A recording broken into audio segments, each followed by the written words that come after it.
ঠান্ডা মাথায় আজকে রাতের বেলা চিন্তা করবা আল্লাহ পাক তোমাকে কি জন্য দুনিয়ায় পাঠিয়েছেন। চিন্তা করবা তুমি মারা গেছো, এরপর চিন্তা করবা তুমি যে মারা গেছো পৃথিবীর কারো কোনো সমস্যা হচ্ছে কিনা।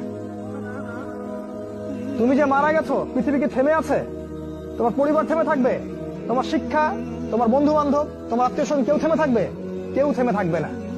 তুমি পৃথিবীতে থাকো বা না থাকো কারো কিছু আসে যাবে না। আল্লাহ পাক তোমাকে যে পৃথিবীতে রেখেছেন একটা সুযোগ খালি দিয়েছেন, এটা তুমি আল্লাহর দ্বীনের জন্য কিছু করতে পারো। এটাই আল্লাহ তোমার কাছে চান, আর কিচ্ছু চান না। আর কিচ্ছু আল্লাহ তোমার কাছে চান না। আল্লাহ চান তুমি একজন ভালো মানুষ হও, ভালো মুসলিম হও এবং দ্বীনের জন্য কিছু খেদমত করে পৃথিবী থেকে বিদায় নাও। এই দিন তুমি ছাড়াও বিজয়ী হবে ইনশাআল্লাহ। তুমি থাকো বা না থাকো এই দিন কিন্তু বিজয়ী হবেই। হয় তোমাকে নিয়ে হবে অথবা তোমাকে ছাড়াই হবে।